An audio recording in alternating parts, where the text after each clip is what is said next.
Pasamos ahora a la última ponencia de Beatriz Padilla desde Tampa, Estados Unidos. Beatriz, vemos que estás conectada. Hola, sí. Buenas tardes para ustedes, buenos días para mí. Muy bien. Te hago una muy breve presentación y pasas tú, ¿de acuerdo? Claro, claro. Ahora te vemos. Muy bien. Bueno, Beatriz Padilla tiene una larga trayectoria en migración internacional, no solo en Portugal. Ella ha estado muchísimos años y continúa compaginando con el ICSTE de Lisboa, ¿eh? En migración internacional, ya digo, no solo en Portugal, sino también en España, que conoce bastante bien, y como ahora me imagino ya nos contará, en otros países europeos. Beatriz actualmente es la directora del Instituto para el Estudio de Latinoamericanos y Personas del Caribe en la Universidad de Florida Sur, Tampa, Estados Unidos, y está conectada desde ahí. Ella, ya digo, ha tenido y tiene una amplísima experiencia en los temas que más nos interesan, aunque últimamente también en los últimos años ha diversificado sus intereses. Y en particular, una de las cuestiones por las cuales la invitamos, ella fue la responsable, la investigadora principal de una red de investigadores, con una red de investigadores a nivel europeo, GovDiv, gobernar la diversidad, sobre políticas locales de diversidad. Y ya sin más, como vamos de tiempo, siempre ajustados, tú tienes la palabra, Beatriz. Bueno, muchísimas gracias por esta invitación. No sé, Paco, si puedo compartir o la idea es Sí, sí, hacer. sí, puedes compartir. Puedo, estoy viendo ahora. No, no, y tienes ya las autorizaciones. Perfecto, ahora lo estoy viendo. Perfecto, perfecto. Déjeme. Muy bien. Ok. ¿Mm? Vale. Bien, después me van diciendo cómo voy de tiempo por cualquier cosa. A veces hablo mucho. Bueno, muchísimas gracias por esta invitación. Les voy a confesar que estaba un poco nerviosa. No es que nunca haya hecho presentaciones, pero bueno, porque además también me he perdido lo que han estado conversando y espero no desencajar, ¿no? Me interesa mucho el diálogo y también saber lo que está sucediendo. Así que bueno, muchísimas gracias por la oportunidad, a los grandes amigos Paco y Paloma, que supongo que están allá. Y bueno, intentaré comenzar porque por lo que veo van tarde. Esperen que tengo que ver cómo pasarlo. Eh, bueno, yo creo que el tema o sea, la gran relevancia y la oportunidad de hablar sobre la diversidad cultural es fundamental. Creo que estamos viviendo un momento político crucial si somos críticos. Bueno, y si no somos críticos también, porque el momento es el mismo. Se ha visto y se sigue viendo un avance de las derechas y del conservadurismo en el mundo. Esto desde ahora hablando desde Estados Unidos, en el que realmente se está sufriendo y lo que se viene puede ser mucho peor. Y desde Florida, concretamente donde yo estoy, básicamente la palabra diversidad está prohibida. O sea, y no estoy exagerando. Ayer acaban de aprobar nuevas medidas y que nos afectan incluso en la academia y, y en muchos otros lugares, ¿no? Y bueno, entonces a veces hablar bien de la diversidad o darle valor a la diversidad en este momento son algunas excepciones y que a veces son criticadas, ¿no? Pero creo que el desafío que me propusieron me hizo, digamos, volver atrás. Entonces, con estas vueltas de la vida, ¿no? Y comenzar a reflexionar, eh, mi experiencia, mi investigación es sobre lo que hoy se denomina diversidad cultural, en otros momentos se ha denominado de otra forma, ¿no? Y esto digo de las idas y vueltas porque justamente antes yo me mudé a Europa, a Portugal, a Lisboa específicamente, en 2002. Imagínense, muy pocos meses después del 11 de septiembre, de los ataques a las torres, y después de haber vivido aquí en Estados Unidos unos 9 años, y bueno, para los que no me conocen, yo soy originalmente de Argentina. Entonces, en mis años en Estados Unidos, sobre todo en los años 90 y hasta digamos, el ataque a las torres, había aprendido mucho sobre la diversidad en Estados Unidos, habían preocupaciones sobre la diversidad y sobre la inmigración, pero también la diversidad étnica y cultural. Y mi llegada a Europa, bueno, comenzó a acompañar esos cambios y esa visión más positiva que se podía tener de la diversidad. Porque vamos a ver que esta visión positiva o no tan positiva de la diversidad va cambiando. También me parece esto importante porque se relaciona con la gobernanza y con las políticas, o la gobernanza de las políticas. Y cuando hablamos de esto, no podemos hablar de gobernanza, digamos, solamente de políticas locales, porque las políticas locales se encajan, ¿no?, en políticas nacionales, hasta qué punto estas pueden ser contradictorias, ¿no?, e inclusivamente en políticas globales, ¿no? Porque, por ejemplo, si reflexionamos sobre este momento que el mundo vive, el mundo globalizado, existe, digamos, una gran tendencia digamos, al regreso a las derechas, al conservadurismo, ¿no? Que son cosas que, digamos, son ciclos, ¿no? Y aquí o sea, no sabemos lo que yo pongo acá, ¿no? ¿Qué es primero, el huevo o la gallina? ¿O cuál es el huevo y cuál es la gallina? En relación a esta gobernanza de políticas, desde lo local, nacional, global o regional y después global, ¿no? Además, ¿qué es lo que se entiende por diversidad cultural? ¿No?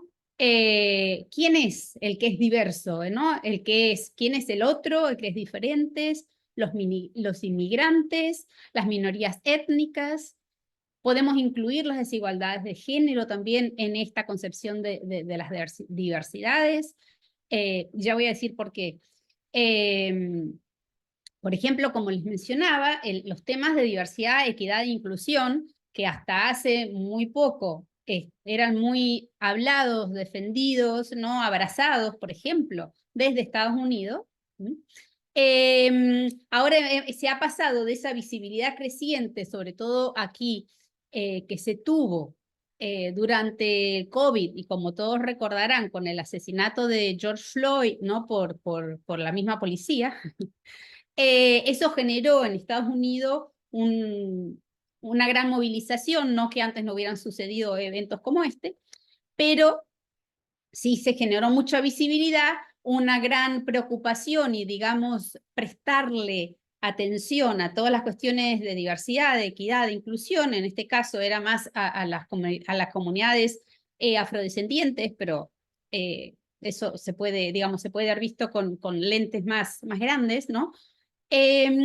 Hasta ahora que estamos comenzando de a poco en Estados Unidos y en otros lugares también a estar bajo, digamos, la diversidad, la equidad y la inclusión, estas palabras claves, comienzan a estar bajo el ataque y yo diría el peligro de extinción. Y en este caso de peligro de extinción me puedo referir específicamente a Florida, que es donde yo estoy, ¿no? Una tierra de inmigrantes, uno de los estados con mayor inmigración, con mucha diversidad, incluyendo la latinoamericana, y que hoy en día, ¿no?, desde hace por lo menos 2 años, está cada vez más. Y como les decía, cada vez más enfrentamos, digamos, alguna falta de libertad incluso en la enseñanza y en la investigación, ¿no? Se está desmantelando este aparato de apoyo hacia lo que era la diversidad, y en este momento se pasa a una prohibición de la diversidad.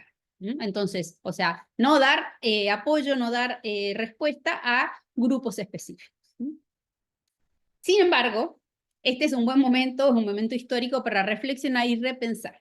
Entonces yo voy a aprovechar esta oportunidad de recapitular más o menos los últimos 20 años de mi vida, en los que he trabajado con poblaciones migrantes y diferentes minorías, en las que también me incluyo, porque creo que desde hace muchos años, hace más de 30 años que soy inmigrante, ¿no? En diferentes contextos, en diferentes países. Y eso a veces también puede cambiar nuestra interpretación de lo que es la diversidad.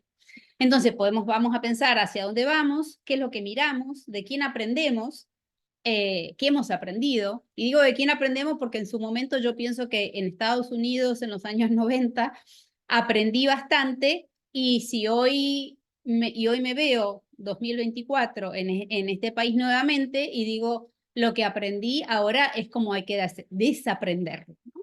Y a veces vemos estos vaivenes, ¿no? Entonces hay las idas y venidas, ¿no? En esta esfera y ámbito de las migraciones y de la diversidad cultural.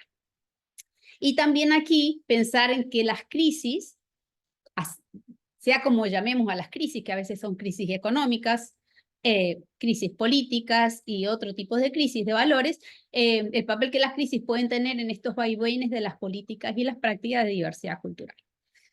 Bueno, yo voy a hablar específicamente, si tengo tiempo y si me quedo sin tiempo me avisan, de 4 proyectos de los varios que he coordinado, en los que he participado y en todos los que he aprendido algo siempre, ¿no? El primero de ellos fue denominado Diversidad y Convivialidad en Lisboa y Granada. Fue una etnografía de la convivialidad local.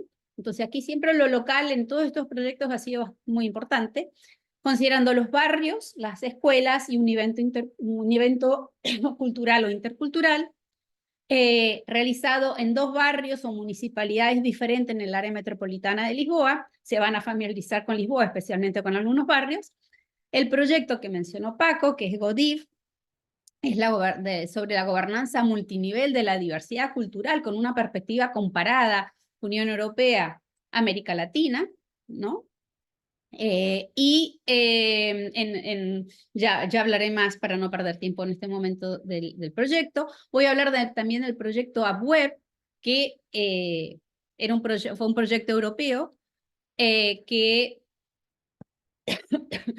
se puede traducir como entendiendo la práctica y desarrollando el concepto de bricolage de las políticas sociales, digamos, o del estado de bienestar, realizado en 4 países europeos, en 4 ciudades y en 8 barrios. En este caso yo hablaré del caso de Lisboa, ¿no? Enfocado en cuestiones de salud, pero también a nivel local. Insisto, el tema local importante.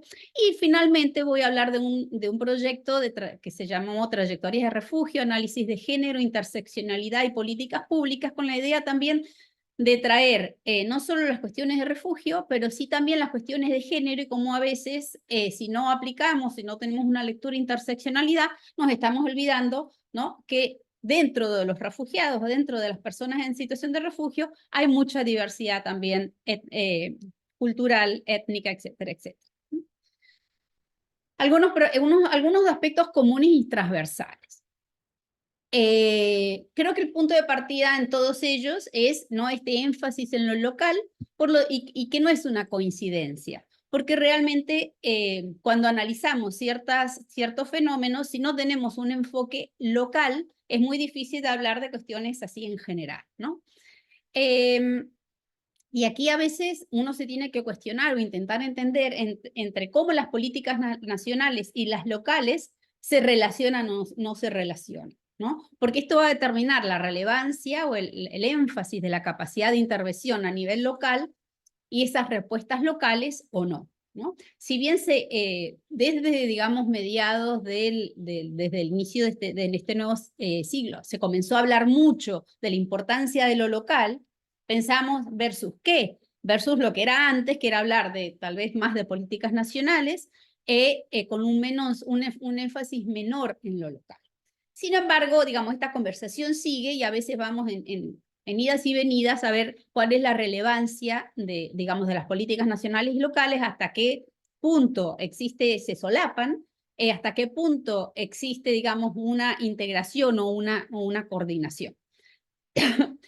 Y bueno, vamos a hablar también de la importancia que pueden tener algunas políticas también a nivel nacional que tienen un impacto sin duda en las políticas locales, ¿no? Hasta ahora la preferencia que se le da a la local, a la intervención, y estas respuestas locales es debido a la que son respuestas de proximidad, muchas veces asociadas con un compromiso mayor, y con la idea de poder resolver los problemas de quien los vive diariamente en un determinado espacio.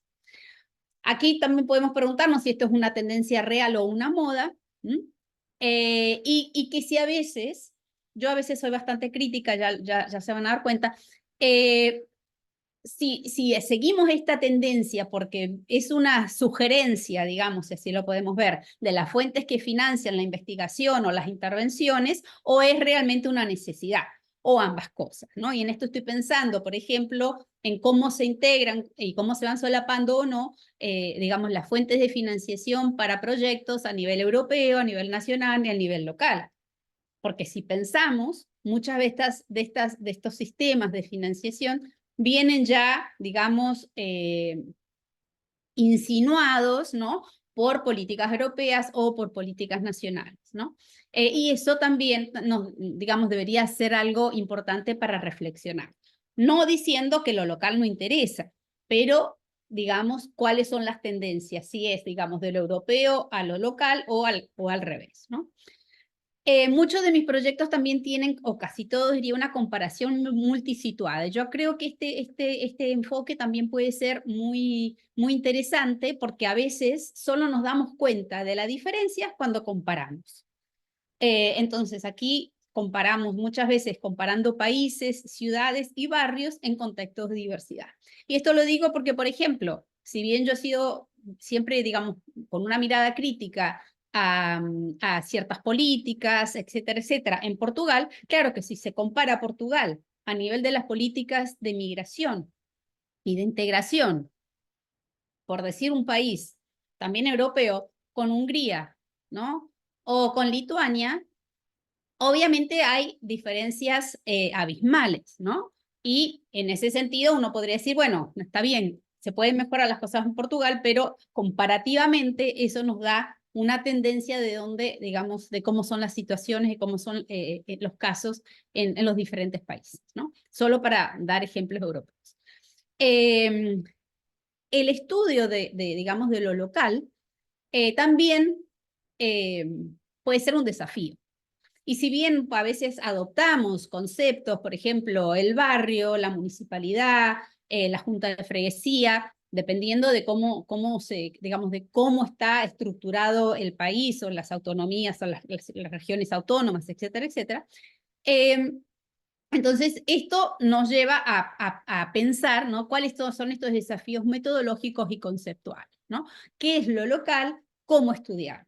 Entonces, aquí no podemos dejar digamos, de percatarnos que el sistema de organización del Estado, la administración, cómo está organizado ese Estado, también tiene un impacto a veces en cómo podemos estudiar lo local. Más allá que a lo mejor de forma cualitativa debamos decir, bueno, voy a estudiar este barrio. Porque cuando comenzamos a hacer a veces relevamiento de programas, digamos, que existen, empezamos a encontrar como una serie de camadas, digamos, de autoridades locales que tal vez respondan a diferentes distritos, ¿no? Y esto también, a veces esto es importante cuando comenzamos, o sea, cuando se comienza la investigación, para saber que si vamos a hacer comparaciones, estas comparaciones de unidades de investigación pueden ser válidas, ¿no? También es importante para la identificación de políticas relevantes y bueno, y como les decía, ¿cuál es el objeto de estudio? El barrio, el municipio, la región, la ciudad, el área municipal o el área metropolitana, la junta de freguesía. Entonces, no todo lo local es lo mismo, ¿no? Bueno, voy a comenzar con un proyecto que se tituló Superdiversidad y Convivialidad, etnografías de la convivialidad local, que fueron realizados en 3 ámbitos diferentes dentro del ámbito local, que es los barrios, las escuelas en esos barrios y la realización de un evento cultural en dichos barrios, ¿no?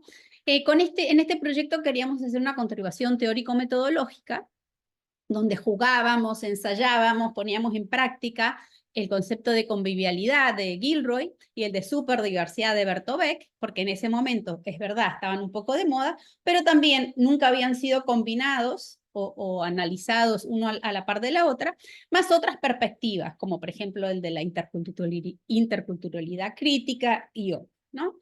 Y aquí, en este proyecto, tuvimos un abordaje etnográfico multisituado a nivel de países, multisituado a nivel de ciudades, multisituado a través también de los barrios, ¿no? Y entonces realizamos etnografías de los barrios, de las escuelas y del evento, intentando desarrollar una caja de herramientas etnográficas variadas, ¿no?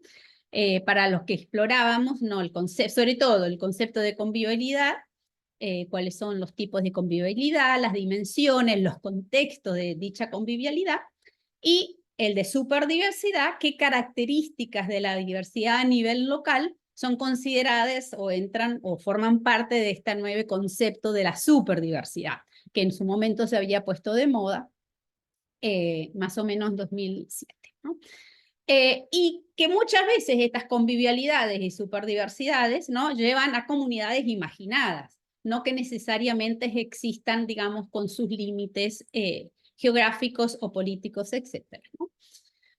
El punto de partida en este proyecto originalmente fue un poco contradictorio, ¿no? Pero eso es lo lindo y los desafíos del trabajo de campo.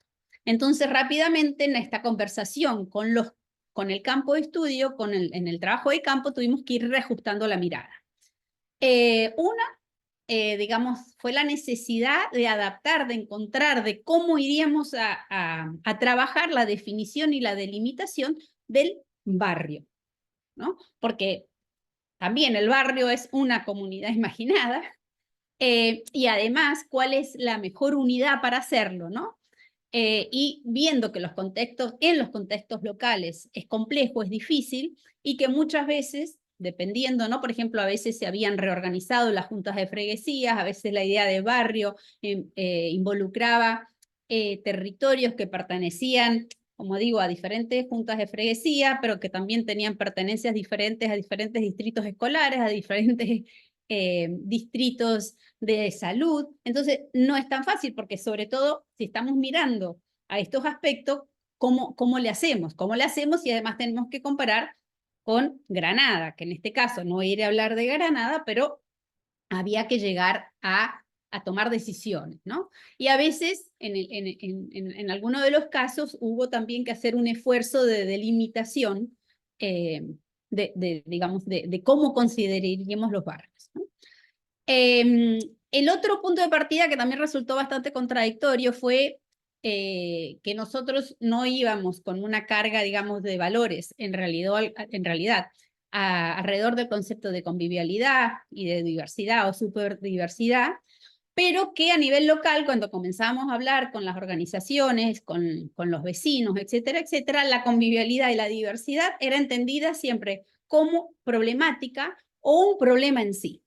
Entonces ahí fuimos un poco obligados a, digamos, retroceder para intentar repensar, porque en realidad nosotros el objetivo no era hablar sobre los problemas solamente o necesariamente, pero no había manera de comenzar la conversación y, digamos, de buscar datos o recoger datos sin reconocer que en los contextos locales, que en estos barrios, que en estos territorios, era entendido como un problema en sí. Y en este caso se hablaba de los problemas del barrio, que variaban, pero podía ser el tráfico, la delincuencia. Nuestro proyecto no era un proyecto sobre conflictos o tráfico, delincuencia, pero tuvimos que considerar el conflicto, ¿no? Problemas del barrio, tráfico, delincuencia, prostitución y diferencias culturales como un tema, ¿no? Problemático en sí. Y aquí entonces, con algunos modelos que ya existían de análisis de conflictos, encontramos que se podía hablar de antiguas hostilidades, nuevas hostilidades y hostilidades cotidianas, ¿no? Pensando, digamos, en estas antiguas hostilidades ya relacionadas, por ejemplo, a historias migratorias coloniales o poscoloniales, digamos, a las nuevas migraciones y estas hostilidades cotidianas del día a día, ¿no? Los barrios que nosotros elegimos, y aquí acostúmbrense porque voy a hablar bastante sobre uno de ellos, que es Morería, en este momento, y también para que se vaya viendo cómo la idea o la definición o el entendimiento que podemos ir teniendo a lo largo de los proyectos de lo que es la diversidad cultural puede ir cambiando. En este caso, en este primer ejercicio, la diversidad cultural era como la diversidad cultural derivada de las migraciones específicamente, especialmente de las migraciones internacionales, pero llegan, digamos, en ambos contextos también nos pasó que las migraciones internas también habían tenido su contribución. Entonces, lo que estaba acordado era identificar o analizar dos barrios o dos contextos, dos territorios diferenciados, uno en el centro histórico y otro en la periferia, digamos, de la ciudad o de la municipalidad.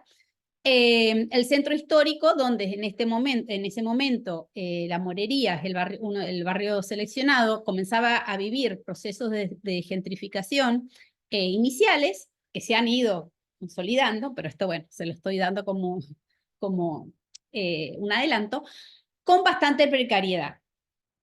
Y en la periferia, estamos hablando, elegimos dentro de la Cámara Municipal de Sintra, que es un municipio que tiene muchísimos inmigrantes, elegimos a Casem, que es una de las juntas de freguesía, dentro de la municipalidad, donde también digamos, el fenómeno estaba caracterizado por la guetización de los barrios a través, digamos, que viven los residentes de clase obrera, clase trabajadora, más los inmigrantes, también en un contexto de precariedad. La idea era analizar cómo, sí, la diversidad cultural era entendida, vivida, sufrida, diferente si estaba en un centro histórico o en una, digamos, en una zona central o en la periferia, ¿no? Y cómo sucedían esas cosas, ¿no? Entonces ahí nuestra reflexión era cómo sucede esta convivencia cultural en estos barrios seleccionados. Enfocándonos, aunque no les voy a poder compartir los tres ejes, enfocándonos en tres ejes. Uno, la convivialidad cotidiana del barrio, que era la convivialidad vivida o sufrida en el buen sentido, ¿no? En las plazas, en los mercados, en los espacios públicos, privados, en lo que se puede ver, en donde suceden estas interacciones, intercambios o no, entre vecinos, ¿no? Entonces ahí nos enfocamos, entrevistamos, hablamos con vecinos, clientes, líderes comunitarios, de asociaciones, gobierno local, etcétera, etcétera. Con una, digamos, una etnografía con mucha presencia permanente en estos barrios.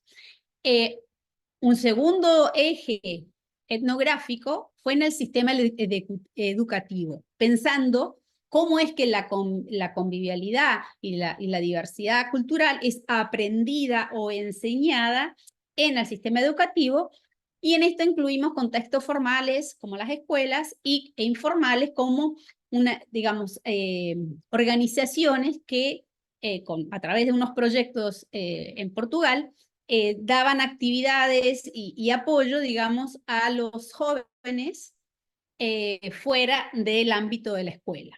Y para ver también qué es lo que sucedía en los contextos formales e informales, ¿no? Entonces aquí nos enfocamos en los jóvenes, pero también en los profesores, en los coordinadores, en los directivos, en los dirigentes y coordinadores de estos programas para jóvenes. Y finalmente, el eje sobre el que más que les hablaré un poquito más, era cómo se incorpora, cómo se vive la celebración, la dicha celebración de la diversidad cultural, que es un momento planificado y organizado, y en este caso pensando en un evento intercultural como parte de una política cultural local, ¿no? Y entonces aquí la etnografía se basó en la observación, en la participación y en el seguimiento desde el momento de planificación inicial del evento hasta su realización, digamos, y finalización, ¿no? Algunos puntos importantes a lo mejor para entender también intentando hacer el nexo con España, de forma, la organización, digamos, de Portugal y España son muy diferentes, porque Portugal, además de ser un país más pequeño, es un país centralizado, con políticas de migración, de salud, de educación a nivel nacional, que es, digamos, España tiene sus comunidades autónomas y, digamos, la organización del poder nacional y local es muy diferente. Entonces, en Portugal, las políticas locales a nivel municipal y ciertas políticas sectoriales, que no necesariamente son municipales, sino nacionales, pero con un impacto, un elemento local, pueden jugar un papel importante. No podré hablar de estas políticas, pero bueno, ahora voy a pasar a contarles un poquito de lo que pasa a nivel, digamos, a nivel de la planificación de eventos culturales. No porque me parezca que es lo único a analizar, pero sí porque puede tener, y en este caso lo que comparto muestra, digamos, que puede tener realmente algún efecto. Las políticas municipales o locales de integración pueden abrazar la diversidad o no. Y en este caso, si comparamos Lisboa y Sintra-Casem, las diferencias son bastante claras, ¿no? En este caso me voy a referir al estudio y al análisis de la celebración y la promoción de la diversidad cultural a través de un evento, ¿no? Lisboa, que como van a ver también la he seguido durante mucho tiempo, en su momento, y justamente coincidió un poco con el momento de que estábamos haciendo el proyecto, comenzó a invertir de forma muy particular, o sea, a propósito, para ser reconocida como ciudad intercultural. La ciudad intercultural es una red europea de ciudades interculturales. Entonces, es una política ya más del Consejo de Europa, pero en que las ciudades, las localidades pueden invertir si quieren. Entonces, con esta política muy clara, comenzó a adoptar una serie de políticas y prácticas interculturales a nivel de municipio que había que hacer para ser considerada o reconocida como ciudad intercultural. Hasta ese momento, en Portugal, solo había una ciudad intercultural, que era Amadora, y que no era Lisboa, ¿no? Y interesante porque Amadora es un municipio muy pequeño cerca de Lisboa, pero digamos en su periferia, ¿no?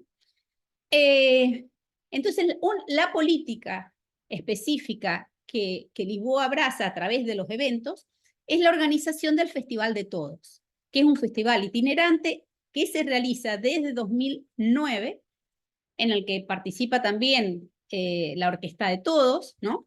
Y este festival, ¿no?, acaba por funcionar como un motor de desarrollo.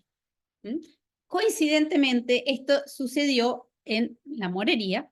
Entonces, y sucede porque también la diversidad comienza a ser vinculada a las geografías locales, muchas veces de renovación urbana, de rehabilitación urbana, y que fue el caso del Festival de Todos, que estaba sucediendo al mismo tiempo que se estaba invirtiendo en la renovación y en la rehabilitación de este barrio histórico de la Morería, con también un impacto y una conexión clara al turismo, aunque con el tiempo se ha vuelto problemático. Hoy en día está prohibido, digamos, por ejemplo, abrir más Airbnbs en Lisboa, que está afectando a todos los barrios, pero también la Morería. Pero entonces vinculada al turismo, porque el turismo puede traer recursos, y al desarrollo local, porque hubo un esfuerzo también muy a propósito de Lisboa en invertir en el desarrollo social de ese barrio. Entonces, con el tiempo, esto se va juntando. Aquí les pongo algunas fotografías de lo que ha sido varios de los festivales de Todos, que siguen sucediendo y que van rotando. Entonces, esta idea inicial del evento ha ido evolucionando, digamos, de una forma positiva, porque la idea es poder llevar esto, que se realice 2 años, por lo menos en cada barrio, y que cuando se realice trae, digamos, algún desarrollo, algún aporte para esos territorios, ¿no? Por el otro lado, Sintra, otra municipalidad bastante conocida, los que conozcan Lisboa posiblemente hayan ido a Sintra, pero no invierte en la diversidad cultural, no porque le falte diversidad cultural, no porque no tenga comunidades inmigrantes viviendo, todo lo contrario, lo que pasa es que las tiene viviendo en la línea del tren que va de Lisboa a Sintra, y no en el centro de Sintra. Entonces no invierte en la diversidad cultural, sino le parece que es mejor, digamos, abrazar la idea de patrimonio y de monumentos. Entonces, a pesar, digamos, de los cambios, del interés que puedan tener o no en integración de inmigrantes, la lectura que tienen de la diversidad es una diversidad folclórica que puede suceder o se puede celebrar solamente en los barrios étnicos, o sea, en esos barrios más guetizados, lejos del centro histórico de Sintra, y la evolución que notamos es que se pasa del Día del Inmigrante, que era un día en el año, en septiembre, ¿no?, que se celebraba, al mes de las migraciones. Pero el cambio, digamos, lo que vemos que en Sintra el cambio en el discurso, en las políticas y en las prácticas en los últimos 15 años no es tanto como si miramos, digamos, en Lisboa ha sido creciendo, ¿no? O sea, ha ido aumentando. En Sintra no ha sido el caso. Y esto, digamos, son opciones locales que, en las que los municipios, digamos, deciden. Solo para hablar de que también estas políticas locales de diversidad cultural no dejan de estar conectadas con el nivel europeo, porque como les dije, las políticas, digamos, de la ciudad intercultural es una política europea que fomenta la diversidad y la convivencia cultural, y si se quiere, si existe el interés, se puede, digamos, abrazar, se puede incorporar. Desde 2009, Portugal ha avanzado de una ciudad intercultural, como les dije, la primera fue Amadora, la segunda Lisboa, de 1 a 17 ciudades interculturales. Entonces, hoy en día sí hay muchas, pero Sintra no es una de ellas. Digamos, Sintra podía tener la decisión, podía tomar la decisión, pero no lo ha hecho, ¿no? Obviamente aquí en este índice de ciudades interculturales hay muchas cosas que se consideran, y también vemos solamente si analizamos digamos, la telaraña esta que se ve de lo que se considera, vemos que a veces ha habido avances y retrocesos, ¿no?, de la ciudad de Lisboa en cuanto a ser una ciudad intercultural, pero sí se mantiene como la más intercultural de Portugal, ¿no? Segundo proyecto del también que mencionó Paco, y le agradezco mucho que lo haya hecho, del proyecto GODIV. El proyecto GODIV se llamaba Gobernanza Multinivel de la Diversidad Cultural, una visión comparada de la Unión Europea y América Latina. Y fue un proyecto IRCES Marie Curie que nos permitió reflexionar sobre cómo se entiende la diversidad cultural en la Unión Europea y América Latina, con el objetivo, bueno, y pretendíamos crear, y creamos una red interdisciplinar y transnacional de investigación y formación entre las universidades y centros de investigación de Europa y América Latina, para promover las transferencias de conocimiento, producir investigación innovadora en el campo de la gobernanza multinivel de la diversidad cultural en una perspectiva comparada. Muy bien. ¿Cómo hicimos esto? A través de varias estrategias que obviamente en algunas cosas podemos ser creativos y en otras menos, porque son proyectos europeos que nos permiten hacer algunas cosas, y para algunas de ellas solo se pueden hacer de cierta manera, como está establecido por la Unión Europea, porque el financiamiento viene de ahí, ¿no? Entonces se organizaron intercambios de investigadores seniors y juniors, esto se llama secondments, ¿no? En ambas direcciones, los europeos solo podían ir a América Latina, y los de América Latina solo podían ir a Europa, y no podían hacer, digamos, entre regiones, ¿no? La realización de escuelas de verano que se llevaron a cabo en Europa, los workshops que se realizaban o talleres que se realizaban en América Latina. Se comenzó la publicación de una revista interdisciplinar en varios idiomas que todavía existe, una webpage, una conferencia final, como siempre, y varios otros eventos. Digamos, nosotros tuvimos mucha presencia en otras conferencias, en la realización de trabajo de campo, que facilitó a veces para estudiantes de doctorado, etcétera, etcétera. Las instituciones participantes fueron sobre todo de Europa del Sur y de América Latina. En el caso de Europa, Portugal, con el ISTE, la Universidad de Miño; en España, la Universidad de Sevilla, y luego se incorporó Granada; en Italia, la Universidad de Florencia; en Argentina, CONICET, o un instituto de CONICET específicamente de la Universidad de Buenos Aires; en Brasil, la Universidad Estadual del Estado de Santa Catarina, que es la UDESC; y en México, dos instituciones: uno, el INA, que es el Instituto Nacional de Antropología e Historia, y la Universidad Autónoma de Coahuila. O sea, bastante también diverso. Siendo que cada uno de estos países, de estas ciudades, de estos contextos, tenía modelos de diversidad e interculturalidad muy diferentes, ¿no? En resumidas palabras, ¿no? ¿Cómo puedo poner 4 años en una, digamos, en una filmina? Es la Unión Europea, o sea, con este intercambio, y cuando presentábamos, cuando dialogábamos, cuando aprendíamos uno de los otros, porque a través de los diferentes eventos esto sí sucedió, nos dimos cuenta de grandes diferencias, ¿no?, que existen, cómo la diversidad se entiende, se define y a qué responde la diversidad en la Unión Europea y en América Latina. Obviamente también enfocándonos en los países en los que estábamos, digamos, que estaban participando. En la Unión Europea, la diversidad responde a varios fenómenos diferenciados, que incluye o que va desde las migraciones internacionales al reconocimiento de minorías étnicas nacionales, migraciones entre europeas e incluso migraciones internas. Coincidiendo esto con la crisis del llamado multiculturalismo, la crisis del Estado-Nación, y con los procesos crecientes de integración europea. En América Latina, la diversidad, o la diversidad cultural, tiene, digamos, un enfoque, un abordaje, un entendimiento diferente. Deviene de la colonización, de la evangelización, si se acuerdan, pero también de la migración internacional, intrarregional, más digamos, más contemporánea, y extrarregional, pensando en la migración europea que llegó a la región.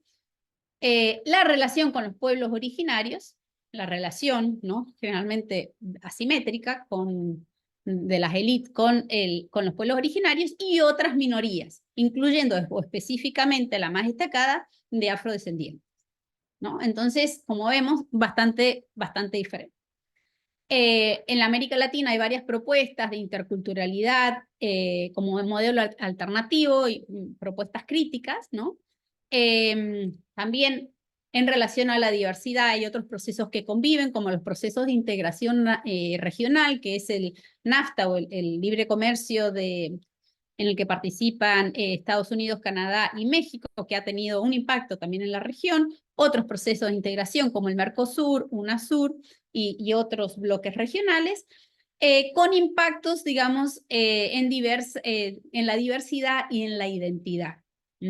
Al mismo tiempo que se viven nuevas valoraciones y nuevas políticas de identidades, todo lo que es la identity politics, ¿no?, que incluye a los pueblos originarios, a los afrodescendientes, muchos de ellos en consecuencia digamos, a los nuevos movimientos sociales. Entonces, como vemos, entendimientos bastante diferentes de la diversidad y de las diversidades locales, que incluso esas se podían notar más dentro de América Latina, ¿no? No es lo mismo la Ciudad de México que Coahuila, o el norte de México que el sur, ¿no? Y así sucesivamente. Sobre la gestión de la diversidad cultural, lo que pudimos aprender es que importa o que interesa y que impacta mucho los niveles de gobierno y la administración, ¿no? Entonces depende de cómo sea eso, es la importancia mayor o menor que puede tener lo local. Y esto se relaciona con la variabilidad de recursos e intereses para políticas de promoción de la diversidad cultural. Porque el hecho de que sean políticas generalmente implica la disponibilidad de recursos financieros y económicos, y si ellos no están disponibles, no hay mucho que se pueda gestionar, no hay mucho que se pueda promover, sobre todo si viene del Estado.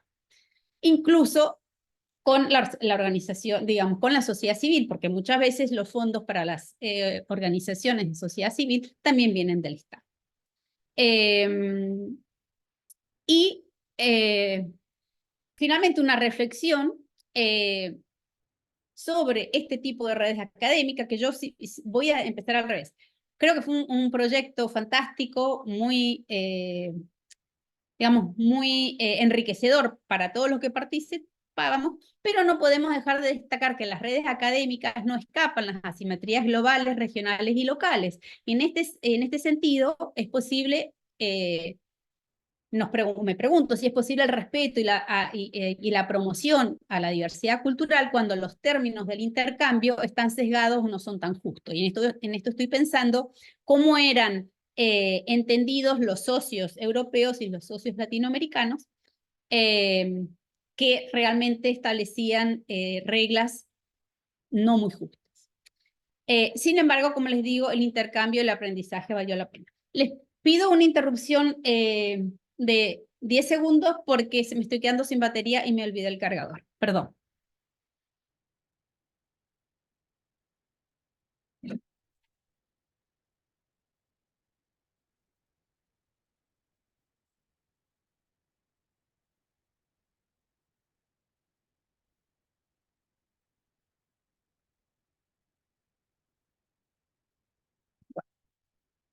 Perdón por este detalle que se me pasó. Ya pasando, ahora paso, no sé cómo voy de tiempo, al tercero de los proyectos que quería comentarles, que es el proyecto AppWeb, que se enfocaba en entender las prácticas y las prácticas y desarrollar el concepto de bricolage de las políticas de bienestar social. Este proyecto se realizó en 4 países, Reino Unido, Portugal, Suecia y Alemania, en 4 ciudades, Birmingham, Lisboa, Uppsala y Bremen, y 2 barrios en cada una de ellas. Obviamente me referiré a Lisboa solamente, aunque es muy interesante la comparación. Las etnografías multisituadas son muy interesantes porque se aprende mucho de cómo las cosas pueden ser o suceden en otros lugares y son diferentes donde vivimos, por ejemplo. En el caso de Lisboa, fue seleccionada la Morería, como verán, soy una seguidora, he ido siguiendo la Morería y por eso he visto sus cambios. Y el segundo barrio es la Alta de Lisboa, Lumiar, que fueron considerados barrios súper diversos, ¿no? Aunque con diferencias en esta concepción o entendimiento de la superdiversidad. En realidad lo que nos interesaba era la dimensión local en la prestación de los cuidados de salud a poblaciones súper diversas, obviamente que incluía a los inmigrantes, pero también otros grupos, como ya vamos a ver, en un contexto post-troika, o sea, después de la crisis que pasó Portugal, que también pasaron otros países, pero se pueden acordar de los graves problemas que enfrentó Portugal y que tuvo que pedir préstamos, ¿no? Sobre todo, esta crisis fue muy grave en el sector de la salud y que terminó por acabar o por ponerle un punto final a muchas de las buenas prácticas que existían en varios ámbitos, incluyendo y sobre todo los de la salud, que yo ya había hecho otros estudios anteriores. Las preguntas es, ¿qué estrategias usan los residentes cuando tienen un problema de salud? ¿No? ¿Y qué factores inciden en el acceso a esos cuidados de salud? Por el otro lado, ¿qué estrategias usan los profesionales de salud para resolver los problemas de salud, digamos, de los residentes? Un poco intentando hablar con poblaciones diferentes, pero poner en diálogo estas cuestiones. Se adoptó una metodología cualitativa con entrevistas en profundidad muy detalladas a residentes y utilizadores de servicios de salud, utilizadores de diferentes tipos de salud. Hicimos 45 entrevistas en profundidad, que consideraban la diversidad en sus varios componentes, desde la diversidad de origen, diversidad étnica, diversidad racial, diversidad socioeconómica y etaria, y los profesionales de salud en sentido amplio, porque también fuimos muy flexibles y abiertos en entrevistar diferentes tipos de salud. No buscábamos repetir en nuestra muestra, ¿no?, muchas personas de lo mismo, sino tener más bien un poco la experiencia y las opiniones de personas diferentes. Entonces, personas profesionales de salud, considerando los diferentes roles que pueden tener médicos, enfermeros o enfermeras, farmacéuticos, la farmacia, el que hace acupuntura, las ONGs, etcétera, etcétera, y considerar los diferentes tipos de servicios, desde el Servicio Nacional de Salud, a los privados, a las ONG, a los servicios comunitarios, etcétera, etcétera. Y la realización también de observación participante, el mapeamiento, digamos, exhaustivo de los barrios, de los territorios, y la incorporación de investigadores comunitarios, que fue también todo un desafío. Uno siempre aprende, ¿no? Y también incorporamos metodología cuantitativa en base, digamos, a todo lo que averiguamos y todo lo que conseguimos saber a través de los datos cualitativos. Construimos una encuesta y las aplicamos en ambos barrios, pensando y operacionalizando el concepto y las formas de bienestar, tanto de políticas de bienestar en salud, como de esta idea y este concepto que desarrollamos de bricolage. Solo aquí dos fotografías de lo que es Morería y lo que es Lumiar Alta de Lisboa. En este caso, Morería caracterizada por ser un barrio histórico, en gentrificación, ya bastante, digamos, con mucho más turismo presencial. La superdiversidad es muy evidente. También hay hacinamiento porque es un barrio histórico, no tiene mucho espacio. Hay envejecimiento, muchas personas de la tercera edad que viven aisladas, que viven en casas de mala calidad, digamos, no muy en buenas condiciones, muchas intervenciones en salud, y viven más o menos 13.000 habitantes. En Lumiar Alta de Lisboa, que no es la periferia, pero no está el centro tampoco, es una zona más amplia, más abierta, hay un mix social muy grande, pero al mismo tiempo polarización, porque están, digamos, desde la vivienda subsidiada hasta las viviendas de lujo, y conviven a veces casi puerta con puerta o pared con pared.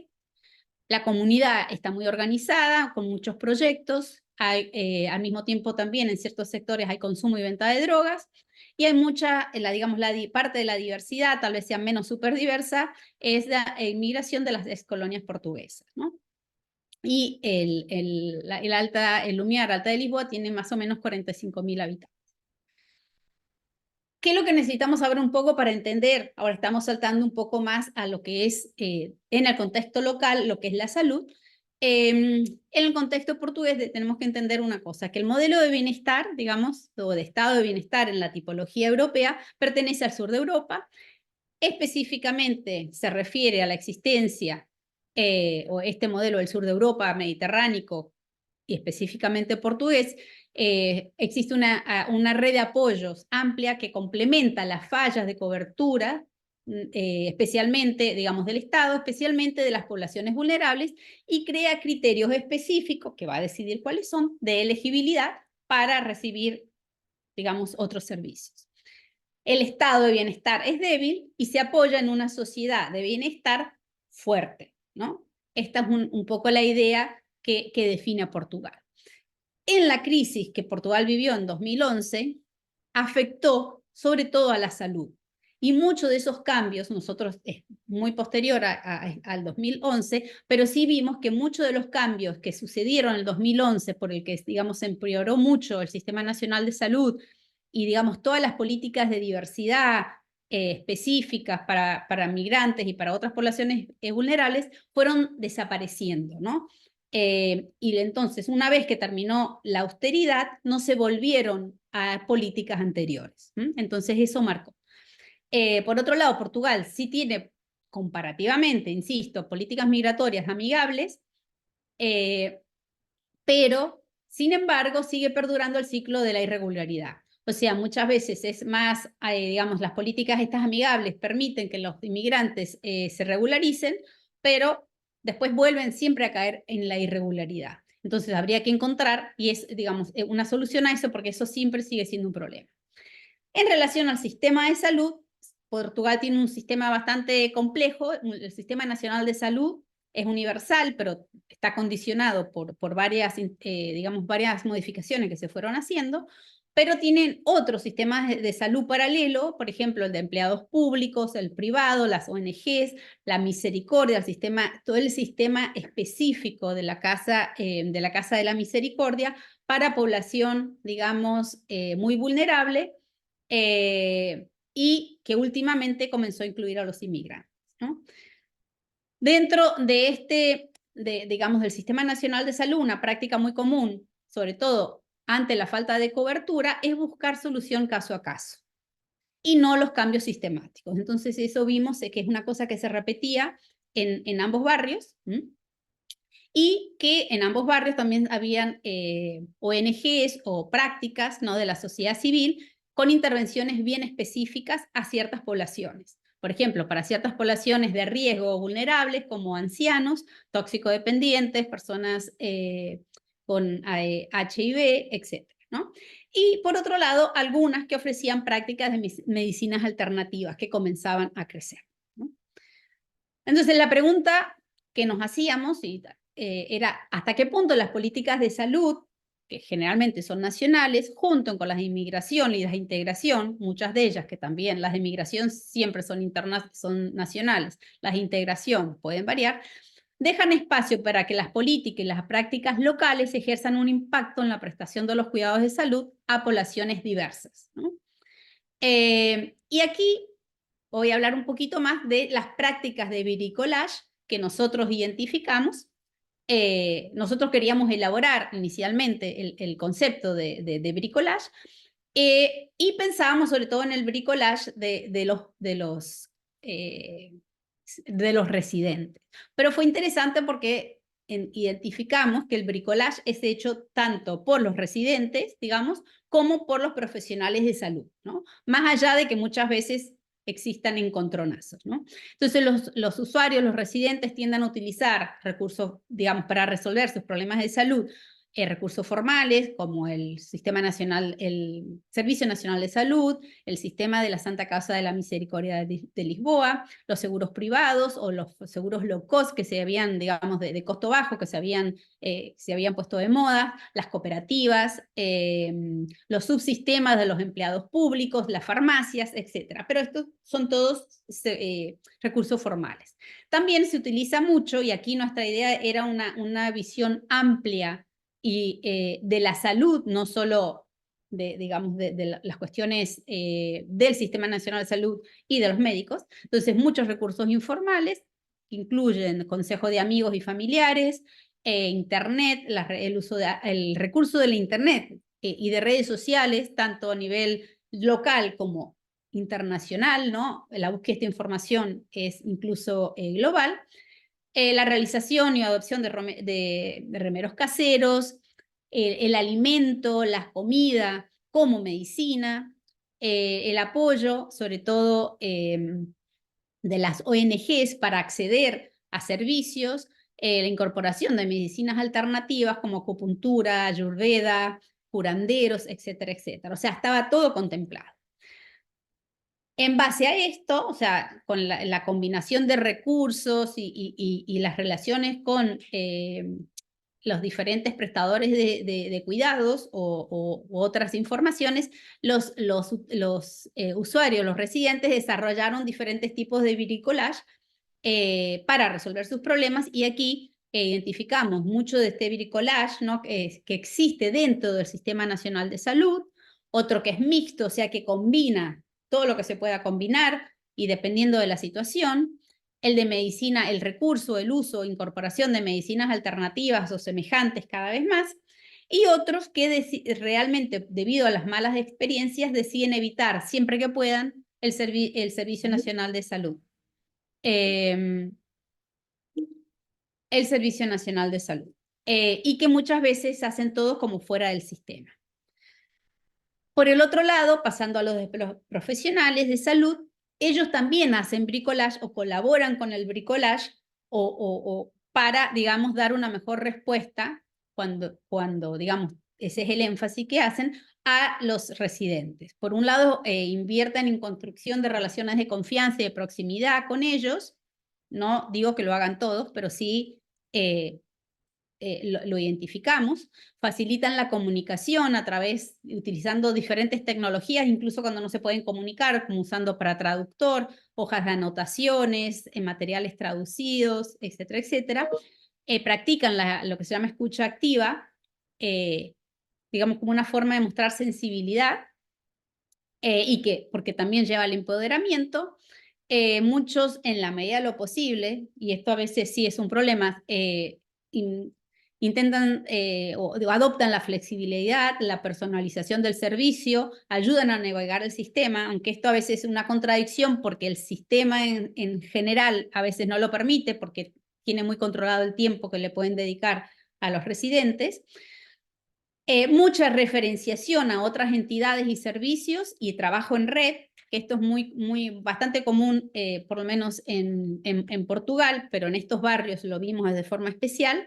Y sí, la gran limitación que todos mencionaron es los cambios, la mayoría de los cambios neoliberales que se han introducido en las políticas de salud o en el Servicio Nacional de Salud son incompatibles con el respeto por la diversidad, porque el respeto por la diversidad cultural o la sensibilidad cultural muchas veces implica una mayor dedicación de tiempo y justamente el tiempo es lo que le quitan a los profesionales de salud con los cortes neoliberales, ¿no?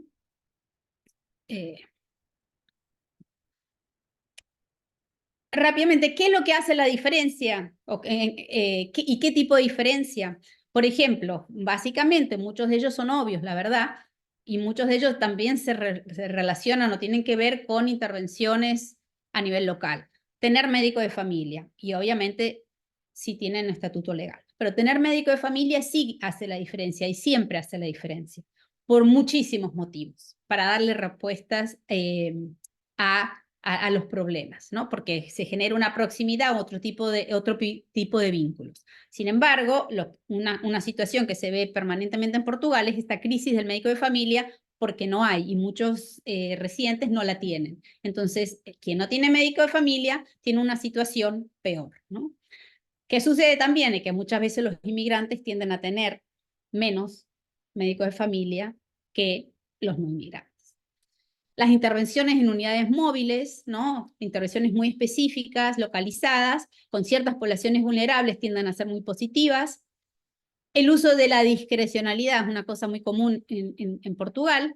Puede ser un arma de doble filo, porque si bien algunos lo ven como el uso de la discrecionalidad para incluir, para ayudar a una persona específicamente, buscar una excepción, ese excepcionalismo, por el otro lado puede ser un obstáculo, porque por un lado, no, se evitan digamos, incorporar cambios sistemáticos y por el otro lado, ese uso de la discrecionalidad a veces puede ser de cierta forma como caprichoso. Es decir, no vamos a atender a los inmigrantes o no vamos a atender a este tipo de personas. Que eso también suele suceder.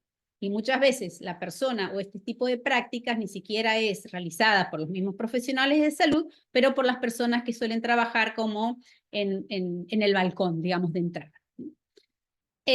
Trabajo en red, eso siempre ha sido positivo y esto sí se ve, aunque funcionan de forma diferente, sí existen redes muy locales, otras un poco menos, dependiendo digamos, del problema de salud, pero trabajo en red dentro del sistema del Servicio Nacional de Salud como con la sociedad civil. Y esto siempre da buenos resultados, o en general da muy buenos resultados. Intervenciones con ONGs, en general las intervenciones o trabajos con ONGs en general es bastante positivo, salvo cuando las ONGs reproducen, digamos,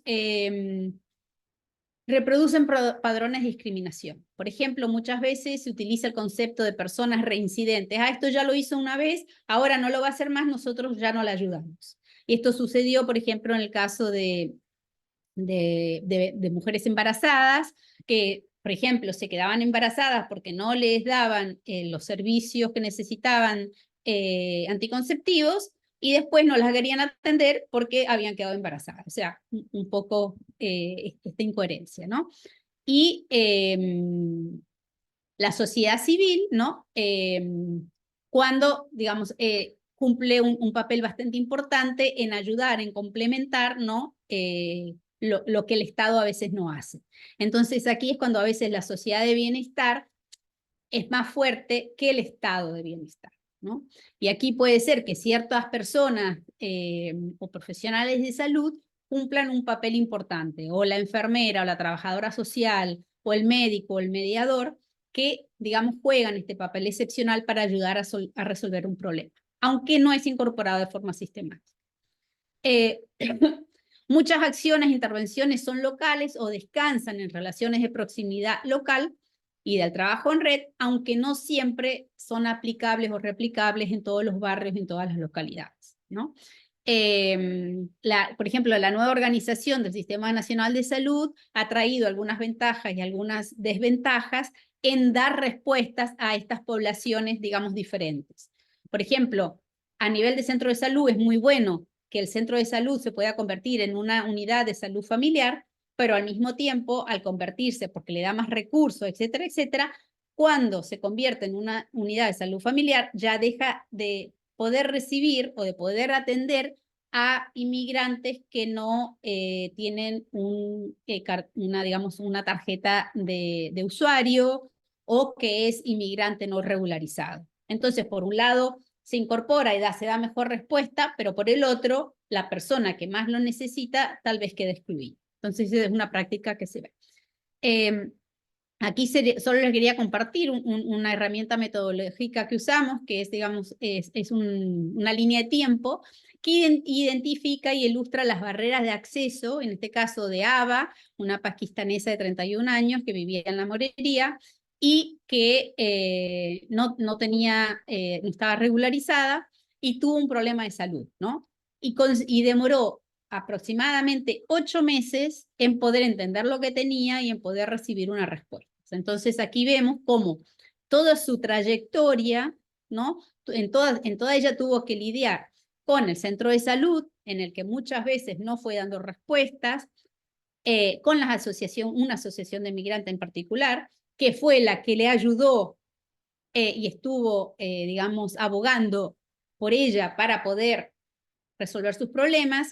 La Junta de Freguesía, digamos que sería el gobierno muy a nivel local en Portugal, que le tenía que dar certificados para poder acceder, y ¿no? Cómo fue de a poco, digamos, demoró 8 meses en entender cuál era su problema de salud, que tenía, digamos, que ver con un nódulo en el pecho, ¿no? Entonces, esto es como una herramienta solamente metodológica y de entender y análisis para entender cómo pasó. Ya hablando del último proyecto, no sé si tengo tiempo todavía, ¿sí? 10 minutitos. Bien, bien, bien. Entonces lo cuento rápido. Este último proyecto se llamaba Trayectorias de Refugio, Análisis de Género, Interseccionalidad y Políticas Públicas en Portugal, un proyecto FAMI, digamos, de fondos europeos, y del Alto Comisariado para las Migraciones, que se desarrolló entre 2018 y 2021, y era específicamente enfocada en las poblaciones de refugiados, especialmente en este caso mujeres, ¿no?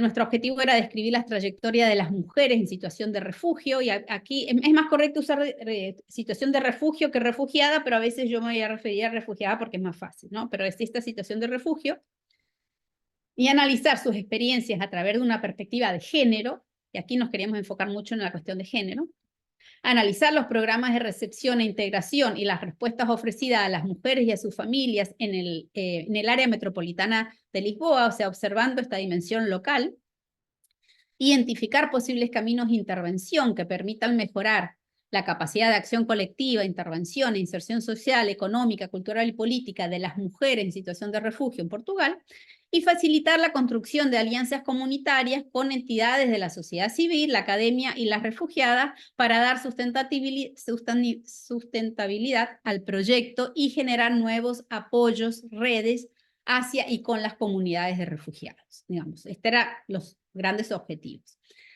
Optamos por una metodología cualitativa y de investigación-acción. Realizamos entrevistas, biografías, trayectorias de vida con mujeres en situación de refugio. Fueron entrevistas en mucha profundidad con 17 mujeres, mujeres que vivían o residían en el área metropolitana de Lisboa y que se habían acogido a diferentes programas oficiales para poblaciones en situación de refugio. Cuando nosotros iniciamos el programa o el proyecto, solo existía un programa, pero de repente, dado que esto coincidió, digamos, con el aumento o la crisis de los refugiados en Europa, decidimos incluir una mayor diversidad para entender mejor qué es lo que estaba pasando. Entonces incluimos a personas de programas de relocalización, de reinstalación, los programas ad hoc de los navíos humanitarios, los refugiados espontáneos con diferentes características. Porque la población refugiada también es muy diversa, aunque a veces no se tiene esa percepción. Realización de observación participante con grupos de mujeres refugiadas en proyectos comunitarios, entrevistas, reuniones con informantes llaves y con entidades que trabajaban con refugiados. Tuvimos 21 reuniones, 19 informantes fueron entrevistados. Y la realización de investigación-acción, que incluía incorporación de investigadora comunitaria y de traductoras comunitarias, que ya les adelanto que eso también fue un desafío, que el objetivo era que facilitase, pero eso fue un desafío, ya les contaré bien por qué. Y la construcción de alianzas comunitarias, que es una herramienta, es una metodología que ya he usado anteriormente y que, digamos, le da la posibilidad de darle sustentabilidad a continuación al proyecto, porque obviamente el financiamiento del equipo de investigación se acaba. Entonces, para que, bueno, lo que se haya podido avanzar, que pueda continuar. Entonces, construcción de alianzas comunitarias con la sociedad civil, con la academia, y entre las mujeres refugiadas. También hicimos un mapeamiento del análisis de todos los programas de recepción y de integración que existían con perspectiva de género. Bueno, aquí es fácil, ya les adelanto que de perspectiva de género no existía absolutamente nada. Entrevistas con funcionarios y técnicos de asociaciones que trabajan con refugiadas y una encuesta online a entidades que trabajan con refugiados para hacer un mejor, digamos, levantamiento de lo que existía. Y la realización de grupos de discusión con investigadores, con mujeres refugiadas y con entidades que trabajan con refugiados. Bastante variado. Enfrentamos bastantes desafíos en la realización. Si por un lado el proyecto y la temática, digamos nuestro análisis en el énfasis en la interseccionalidad en el género fue muy bien recibido, y porque no se había trabajado en relación tampoco al refugio o las mujeres en situación de refugio, había realmente un desconocimiento y una invisibilidad del tema y de la problemática. En eso nos dimos cuenta fácil porque todos querían saber, pero no había ninguna intervención que fuese especial, dedicada, con alguna sensibilidad cultural de género, etcétera, etcétera. Entonces había un gran interés por integrar las poblaciones refugiadas sin entender las diversidades, sobre todo porque considerando que los grupos o las personas refugiadas que llegan a Portugal son muy diversas, no solo que son solo refugiados, y tanto las diferencias, digamos, culturales de origen, como las de géneros y otras, ¿no? Por un lado, la supuesta neutralidad adoptada en las políticas lleva o ha llevado o refuerza a lo que yo llamo una ceguera de género. Porque por un lado dice, bueno, tenemos que ser neutrales, pero la neutralidad a veces enceguece, ¿no? Y entonces aquí siempre hay una percepción diferente o una definición diferente de lo que se entiende por género. Eso también resultó ser interesante, porque si bien nosotros estábamos enfocándonos sobre todo en mujeres, aunque usábamos la cuestión de género, las pocas veces que se interpretó género dentro sobre todo los organismos del Estado, era pensando en diversidad de orientación sexual, que en todo caso había muy poco, había digamos, el caso de una pareja solamente en todo Portugal. Pero en la cuestión de género vinculado a mujeres, ni siquiera no pasaba, no tenían absolutamente nada.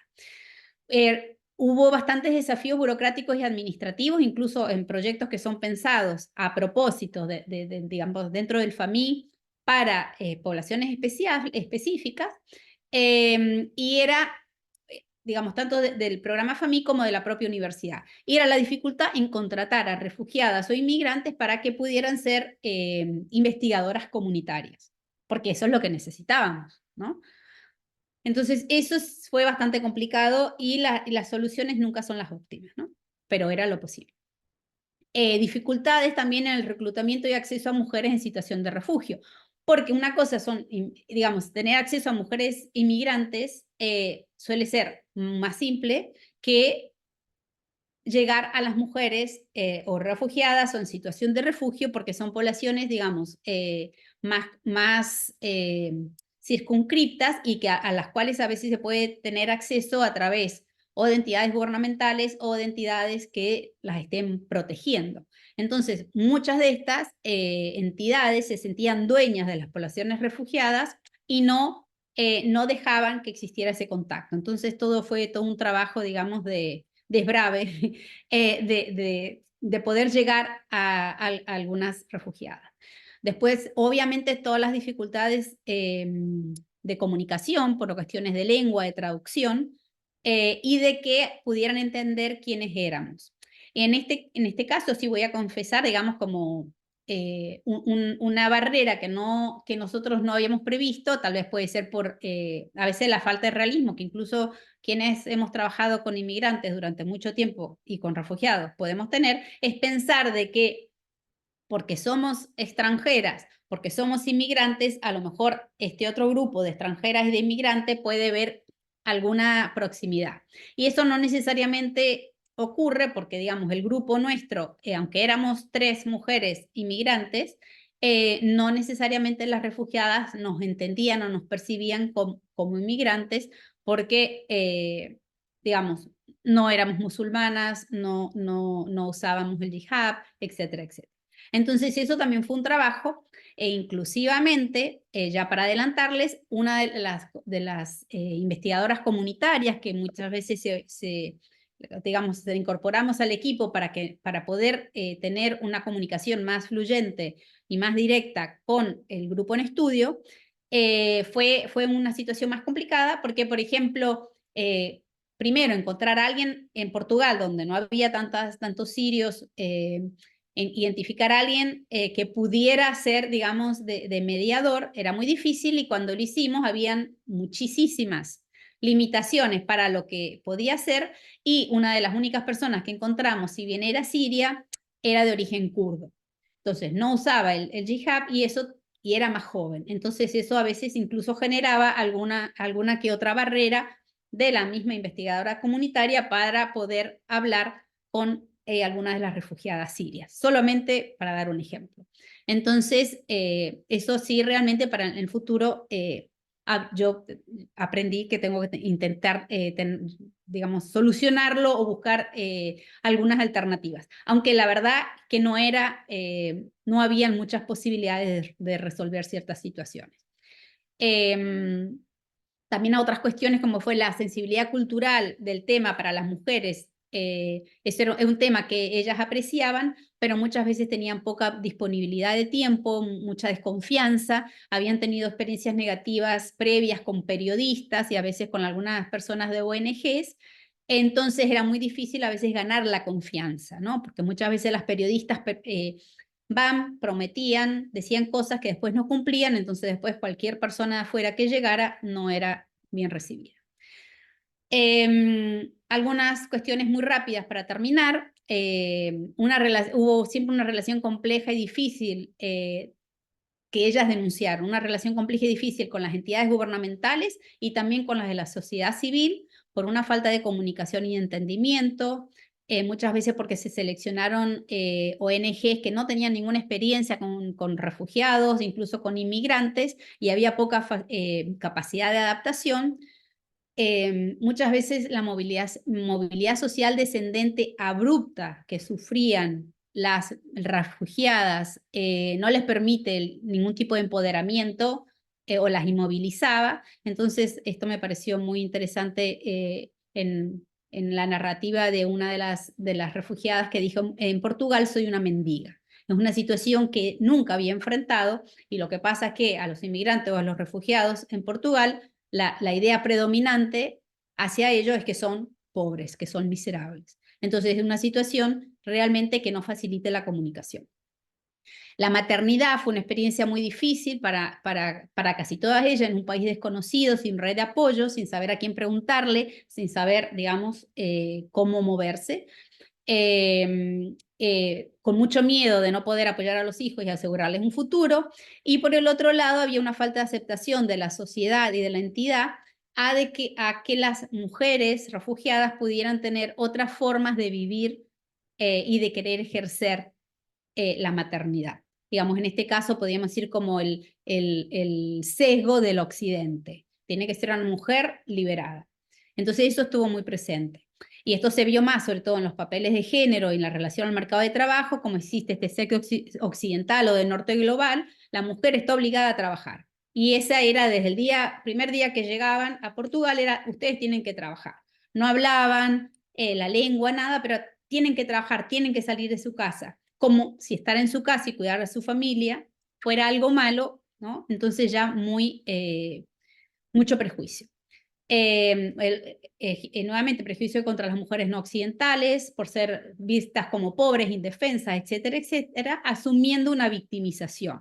Entonces, un ejemplo es la formación obligatoria sobre violencia de género, en la que siempre se trataban de mostrar, digamos, que sus parejas o sus maridos eran abusivos, etcétera, etcétera. Entonces había una victimización y revictimización de forma permanente, sin un espacio, sin un tiempo para la adaptación. Y otras faltas, como la falta de respuesta para madres solteras, porque también había falta de programas para refugiadas que fueran sensibles en lo cultural, incluyendo la sensibilidad de género, ¿no? Algunas recomendaciones que dimos, generales, digamos, generar espacios de convivencia, porque lo que las mujeres querían era poder convivir con otras, ¿no? Y socialización, que fueran culturalmente sensibles, que no las obligaran a convivir o a socializar con hombres necesariamente, prolongar el periodo de apoyo y acompañamiento, que generalmente es de 18 meses. Esta es una falla, porque cuando les empiezan a dar los programas y el apoyo que necesitan, muchas veces ya pasaron 6 meses, los programas digamos, de lengua demoran mucho, muchas veces no se pueden realizar por problemas, digamos, burocrático-administrativos, etcétera, etcétera. Formación para el mercado de trabajo, piden cursos de lengua y de capacitación profesional flexibles y adaptados a la diversidad, que abran puertas laborales, que den certificación, reconocimiento de diplomas, que mejoren la inserción laboral de las refugiadas, que no las tengan solo como empleadas domésticas y personal de limpieza o reposición en los supermercados, ¿no? Que eran generalmente los únicos lugares. Capacitación a las entidades para que trabajen con poblaciones diversas, ¿no? Ya sea de los aspectos culturales relacionados y relacionales, incluyendo los traductores y las cuestiones de género. Formación en ciudadanía, tanto derechos como deberes, sesiones informativas prepartidas. En esto, muy importante, porque en estas sesiones informativas antes de la salida hacia Portugal, había mucho énfasis en esta cuestión de que Portugal era muy bueno, y de todos los programas de recepción e integración que había, que cuando llegaban no era necesariamente verdad. Y por otro lado, el énfasis en la cuestión de género, pero el género, hablando de la violencia de género, de una forma muy marcada. Las políticas de integración sensibles y culturalmente a las cuestiones de género. Aquí la cuestión de género fue transversal, obviamente que era el objetivo, pero era muy importante, que abran puertas en el mercado laboral o como emprendedoras, evitando siempre el nicho de los cuidados, y digamos una política de alojamiento, de vivienda más cultural, digamos, más fuerte, y que encuentren soluciones duraderas, porque lo que pasaba es que cada 6 meses o 3 meses se tenían que estar cambiando de casa o de domicilio, y esto llevaba a tener que comenzar de cero. No podían desarrollar, digamos, su capital social local, no podía crecer ya en salud, en educación, porque se tenían que mudar, digamos, muchas veces, cada vez que se cambiaban de casa, cambiaban de barrio. Y ahora termino rápidamente. Como ven, es una reflexión muy a lo largo del tiempo, muchos proyectos diferentes, pero lo que yo quería reflexionar en conjunto es sobre los cambios que se han vivido, digamos, en los últimos 15, 20 años, sobre lo que se entiende por diversidad cultural. Muchas veces pueden ser impuestos por la realidad y otros por las políticas o por la posibilidad de políticas. A veces vienen de los propios movimientos sociales o de nuevas situaciones, ¿no? En este caso, por ejemplo, la crisis de los refugiados que no estaba prevista. Entonces, todas estas situaciones pueden ser que nos lleven a que existan cambios de lo que se entiende y cómo se procesa, digamos, la idea de diversidad cultural. Muchas veces son políticas nacionales europeas, a veces son globales, y a veces también llegamos a ellas por la difusión que existe de políticas o de modelos que deben ser adoptados. Entonces, estos son, digamos, como se dice, cosas para reflexionar. Hemos visto cómo lo que se entiende por diversidad cultural también ha ido cambiando a lo largo del tiempo. Al principio era la migración solamente, o las minorías étnicas, algunas de ellas, ¿no? Y raciales, las religiosas, pero se fueron incorporando también a esto otros análisis más interseccionales, como considerar también la clase social, la lengua, el origen y obviamente el género. Entonces, estas miradas y enfoques, si son interseccionales, siempre pueden contribuir más. No enfocarse solamente en una de estas diversidades.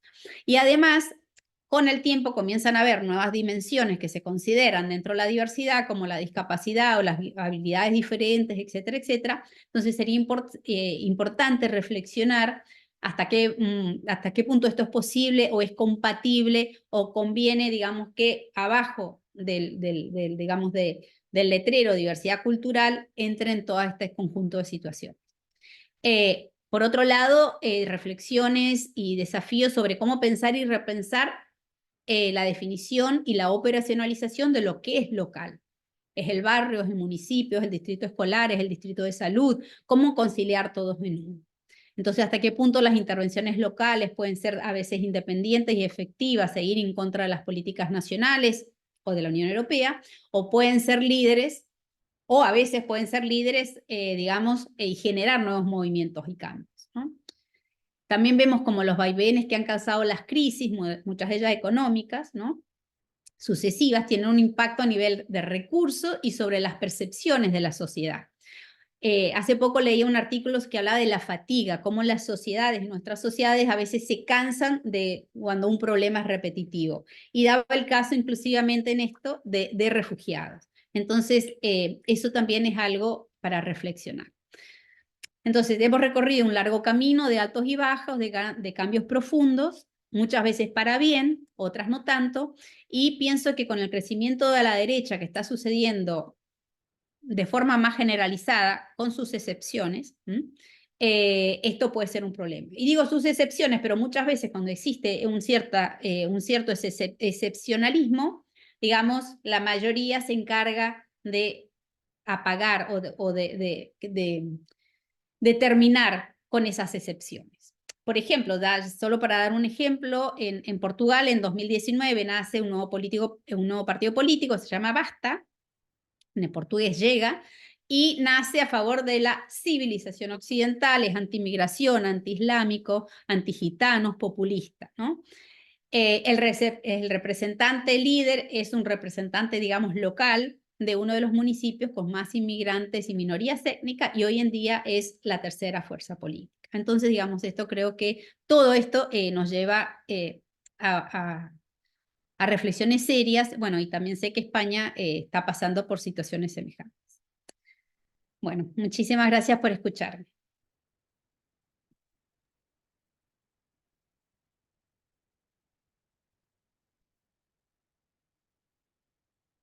A ver si puedo... Preguntas, miramos a ver primero qué es lo que tenemos, si tenemos vía online. A ver. Vale. Pasamos a la sala. Ay, Preguntas, cuestiones.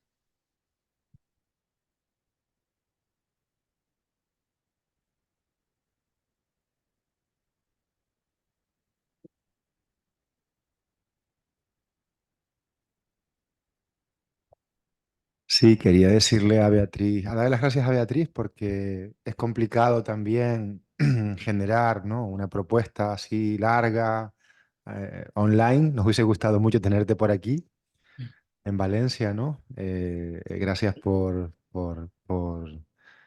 hacerla de esta manera y por abordar un tema que creo que nos interesa muchísimo, ¿no? Me gustaría ir al principio de tu intervención porque quisiera tener algunos ejemplos concretos para no irme tan preocupado, ya que llevamos 2 días, bueno, debatiendo temas y también con una perspectiva positiva, ¿no?, y optimista de ciertas cuestiones, ¿no?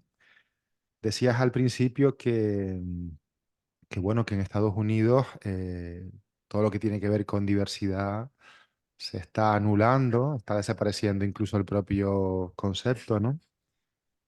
Eh, que es un elemento, decías, en peligro de extinción, ¿no? Y no sé si nos podrías compartir algunos ejemplos concretos, ¿no? En lo cotidiano, en lo cotidiano, en lo que tiene que ver también con la praxis pública, con la praxis incluso académica, con las universidades, con el ámbito educativo. No sé, me gustaría conocer algunas referencias, un poco para clarificar, ¿no?, este proceso que nos has planteado, ¿no? Muchísimas gracias desde Valencia. Bueno, Y muchísimas una gracias. cosita más, Sí. Tenerife es una isla intercultural también, estamos dentro de la red Intercultural Cities, ¿no? Me pareció muy Ajá. interesante lo que comentabas antes de Portugal, de Lisboa. Gracias. No, de nada, de nada. Bueno, muchas gracias por la pregunta y gracias, bueno, sobre todo porque me pregunten sobre lo que está sucediendo en este momento. Creo que tal vez hace unos cuantos años atrás, cuando pensábamos en diversidad cultural o en modelos, siempre se pensaba de alguna forma en Estados Unidos, ¿no? Porque es un país de inmigrantes, etcétera, etcétera. Fue así cuando yo lo sentí un poco cuando vivía aquí anteriormente, pero si bien en los últimos tiempos estamos viviendo, digamos, viendo una regresión. Esta regresión se está dando en varios contextos, incluso algunos europeos, ¿no? Pero en Estados Unidos de forma muy, muy acelerada. Y en este caso, en el estado de la Florida, donde yo soy profesora, eh, es una cosa, digamos, de los últimos 2 años hemos sido bombardeados con medidas antidiversidad, anti todo, ¿no? No se puede decir gay, no se puede decir, no se pueden hablar de minorías étnicas o raciales o nada, absolutamente. Entonces, esto ha sido bastante complicado, sobre todo para los que estudiamos migraciones, para los que nos enfocamos en esta temática. Entonces, creo que a pasos agigantados, digamos, nos estamos alejando de lo que en algún momento, y con muchas críticas que se podía tener, existiera una valoración más o menos positiva o no tan negativa de la inmigración, de las minorías étnico-raciales, etcétera, etcétera. Y eso se ve en la universidad específicamente. O sea, les puedo comentar cómo, como profesora de sociología, este ataque, o sea, se da más en ciertos ámbitos y lo que acaban de aprobar, estaba en análisis y finalmente ha sido aprobado hace un día o dos, es que a sociología nos han quitado digamos, han quitado algunas de nuestras disciplinas como parte del currículum específico que antes del que formaba parte, como las materias generales que se dan. Entonces ha sacado Introducción a la Sociología, porque se considera que, que somos ideológicos y que le pasamos a los estudiantes mensajes equivocados, etcétera, etcétera. Entonces sí existe un ataque a la, digamos, a la libertad de enseñanza.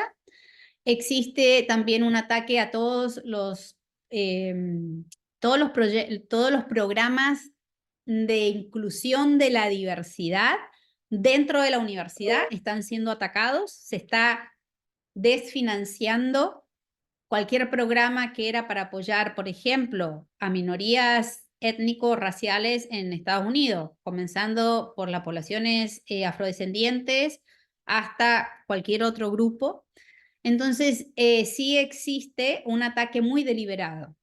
En esto, Florida está tomando como la iniciativa, o sea, Florida, estamos en el límite con América Latina, donde el español es, digamos, una lengua muy presente, donde hay millones y millones de inmigrantes. Ese ataque se está dando y se está dando de forma generalizada, tanto en las cuestiones educativas a nivel de la universidad, a nivel del currículum en las escuelas, etcétera, etcétera, como, digamos, después, por el otro lado, en el financiamiento o no financiamiento, digamos, de muchos programas. Entonces yo veo un retroceso muy grande. A la par de Florida está compitiendo, porque acá también tenemos la carrera de los malos, ¿no? Bueno, perdón, yo los defino como de los malos. Está compitiendo Texas, ¿no? Donde también viví hace muchos años, y donde es Texas, que antes era México, ¿no? O sea, donde las minorías étnico-raciales de hoy en día, digamos, son la mayoría de la población. Y hay muchos otros estados, muchos de ellos republicanos, porque esto también está muy dividido políticamente, que esta ideología, que aquí se llama ideología woke, está creciendo. Entonces, lo que yo veo es que muchas cosas que tal vez aprendimos, yo viví muchos años antes en Estados Unidos, antes de vivir en Europa, que habíamos aprendido, ahora se están desaprendiendo o estamos, digamos, a pasos agigantados hacia atrás. Y eso está teniendo un impacto, bueno, obviamente, sobre los inmigrantes, sobre las diferentes minorías étnicas, cuestiones de género, lo mismo, porque mucho de esto es apoyado por también algunas minorías religiosas muy conservadoras, etcétera, etcétera. No sé si estoy respondiendo a la pregunta, pero realmente tal vez los Estados Unidos que uno se pensaba o que en algún momento pudieron servir de ejemplo para buenas prácticas, para, no sé, ¿no? De ser una sociedad, porque obviamente Estados Unidos es una sociedad de inmigrantes, ¿no? La mayoría de la gente, a las poblaciones nativas, se las exterminó y los que han venido han sido inmigrantes, pero esa parte, digamos, no se reconoce y eso realmente está llevando a que Estados Unidos esté cada vez más dividido. Entonces, muchas cosas que a veces era modelo o que a veces se miraba, yo no creo que haya mucho más para mirar, ¿no? No sé si he respondido Gracias, Beatriz, sí, muchísimas gracias. incluso diría del miedo que hay, tanto en la academia como fuera de la academia, y muchas veces la gente no habla. O sea, la gente realmente tiene miedo. Yo soy de Argentina, entonces pasé por la dictadura militar y sí siento que ese miedo muchas veces se está sintiendo en Estados Unidos y moviliza a la gente, porque la gente no cuestiona. Los movimientos sociales, por lo menos en Florida, no son tan fuertes y hay mucho peso, digamos, de los contramovimientos.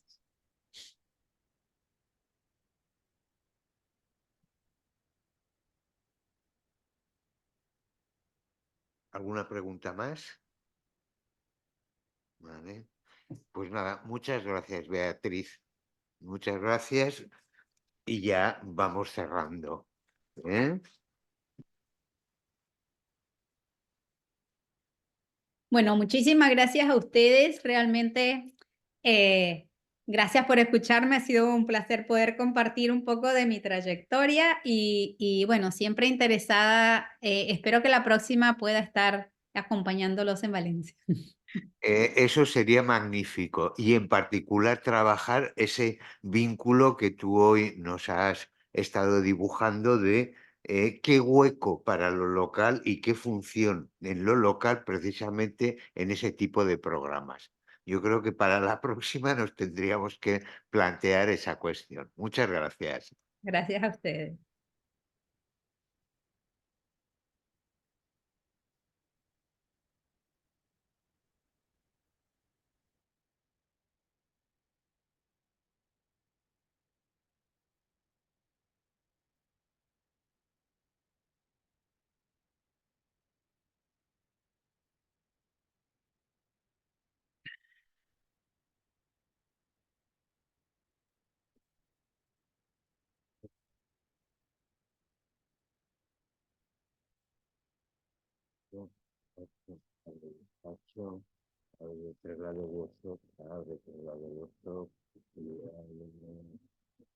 Conclusiones, conclusiones, ¿vale? Y compartes, compartes y amplías, ¿vale?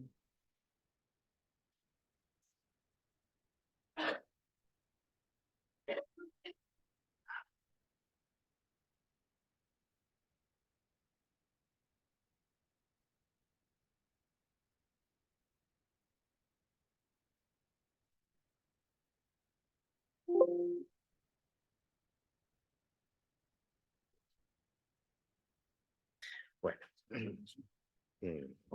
poco, vale, vale. Bueno, cerramos ya.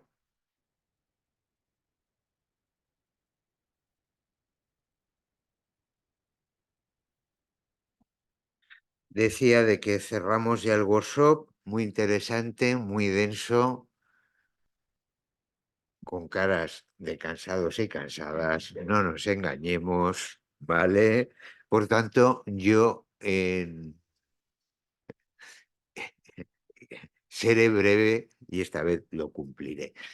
Me resultaba muy difícil, estaba dándole vueltas, digo, porque las ponencias que se han presentado son diversas, es verdad que todos, más con ese paraguas común de ámbito local y los fenómenos de sociabilidad a nivel de relaciones buenas, malas, de formas de participación, etcétera.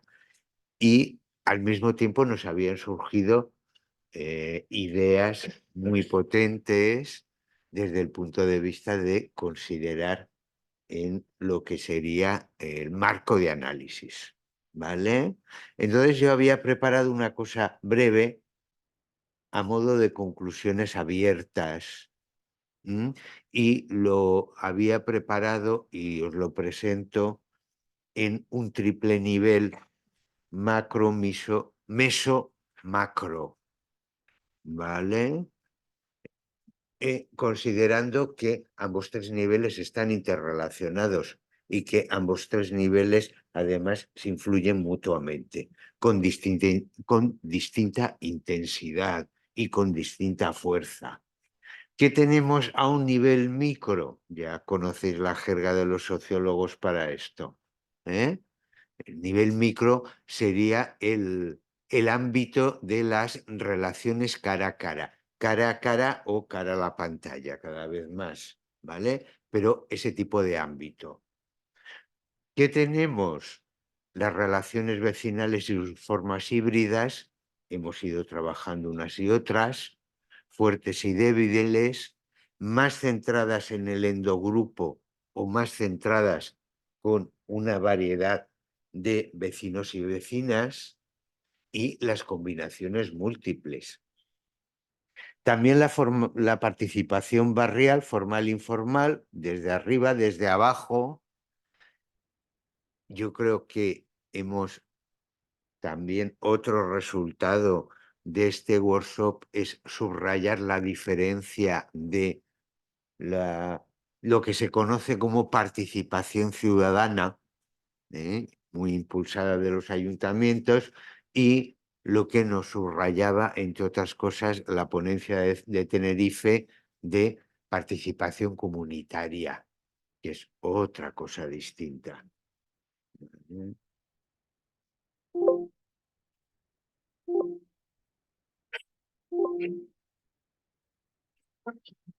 Yo creo que a un nivel intermedio tendríamos el barrio y el municipio. Esto viene de lo que hemos trabajado Paloma y yo, también de lo que hemos trabajado para el caso del Cabañal, y yo creo que es generalizable. Y lo planteo para que nos pensemos si efectivamente puede constituir un cierto marco general con todas las especificidades. Es decir, esas relaciones, ¿eh?, sea en términos de relaciones vecinales o de procesos de transformación, dependen del contexto del barrio y del municipio. Y cuando hablamos del contexto del barrio y del municipio, me parece que esos son factores muy significativos. No digo que sean los únicos, pero son factores muy significativos. Uno lo sabemos bien porque lo tenemos incorporado en nuestro proyecto como uno de los ejes, ¿no? Los procesos sociourbanos y su evolución, y cómo muchos de los aspectos que luego inciden en el tipo de relaciones vecinales o en los procesos de transformación van a depender de si estamos hablando de un proceso de precarización y la gente dice, mi barrio está peor y mi calidad de vida está peor, que eso dificulta claramente un proceso de gentrificación, un proceso de turistificación o en ocasiones, aunque no sea nuestro escenario habitual, pero es lo que nos presentaba la ponencia de Jordi sobre Teulada, una segregación elegida, ¿cuál? Por parte claramente de comunitarios Unión Europea.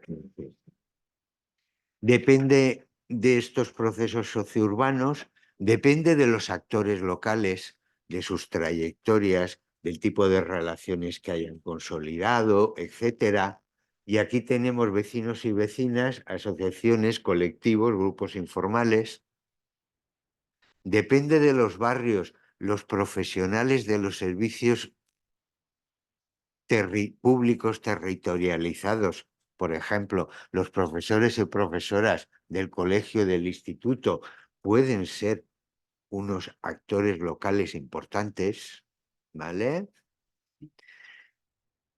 Nos ha parecido que en ocasiones nosotras podemos ser también unos actores que incidamos, ¿eh? Y ahí el rol de los investigadores desde una posición directamente extractiva, vamos a decirlo así, sacar nuestros datos y nos vamos hasta una posición radicalmente distinta, que sería el extremo opuesto, lo que Vicente nos planteaba y el equipo de Tenerife como ciencia ciudadana. Obviamente influye la acción o la omisión de los actores de la administración local, y ponía aquí las redes y el tipo de relaciones establecidas entre estos actores locales, ¿vale? No es lo mismo unas relaciones más o menos horizontales con las diferencias que ya sabemos que pueden darse, etcétera, etcétera, etcétera, por múltiples factores, no me extiendo, que unas relaciones que normalmente suelen ser las establecidas con la administración local, típicamente verticales, donde una parte de la relación es la que marca el marco de la relación, los objetivos de la relación, para qué y la forma en que tiene que darse. No siempre, pero... Otro aspecto muy importante, cómo se da el proceso de inserción del vecindario inmigrante o qué cosas se atribuyen a ese proceso de inserción del vecindario inmigrante. Claro, si se identifica con ese proceso de inserción del vecindario inmigrante aspectos negativos porque inciden en cuestiones de inseguridad o degradan mi calidad de vida, ahí una de las diferencias que presentábamos entre Ruzafa y Lavapiés, pues obviamente eso no facilita para nada convivencia, ¿vale? Es decir, la huella de la trayectoria, ¿no? Y por otro lado, el tipo de inmigración y el imaginario más o menos positivo que suscita forma parte también de esto, ¿vale? Y tendríamos un tercer nivel más macro a nivel de sociedad, Unión Europea, en ocasiones global, por incluir otros factores, algunos de los cuales nos han ido surgiendo hoy de forma muy explícita, pero que estaban también en las diversas ponencias presentadas. La fragmentación y dualización del mercado de trabajo, con lo cual obviamente se van conformando barrios claramente diferentes. El precariado, lo llamemos como lo llamemos, precariado en línea de Castel y las trayectorias, por tanto, vitales precarias. Lo que nos planteó Nuria Benach de la fragmentación espacial, no solo desde el punto de vista de las divisiones que se han acentuado con las políticas de urbanismo neoliberal que padecemos desde hace casi 40 años, sino también esa relación centro-periferia y cómo además las periferias pueden ir cambiando, ¿vale? Otro aspecto que explícitamente no nos ha salido, pero que desde luego está en la base de algunos de los fenómenos que hemos planteado, es la relevancia de la jerarquía valorativa de los grupos étnicos. La sociedad española en su conjunto tenemos una jerarquía valorativa.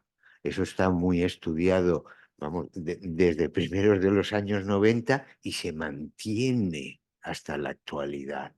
Preferimos europeos occidentales, franceses, no sé qué, no sé cuántos, después, y los peores valorados, marroquíes, musulmanes, moros, y por debajo de estos, que ya tiene bemoles, gitanos y gitanas. Claro, eso está influyendo también en el imaginario y en las dinámicas a nivel local.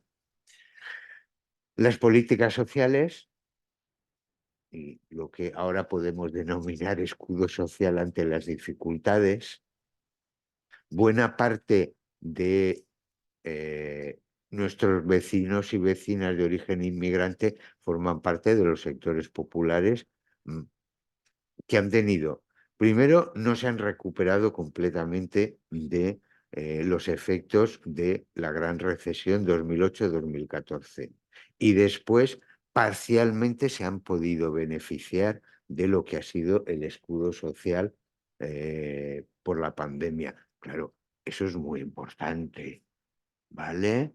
Otro aspecto muy relevante y que además figuraba en nuestras preguntas de investigación, lo que pasa es que estamos a medias de ir respondiendo, sería el discurso político, la arena institucional y los más media. Ahí la gran variación es Vox y su efecto de legitimar una serie de discursos que no es que antes estaban inexistentes, pero había un amplísimo consenso que eso era políticamente incorrecto. Tú lo podías pensar, pero mejor tenías claro de no verbalizar.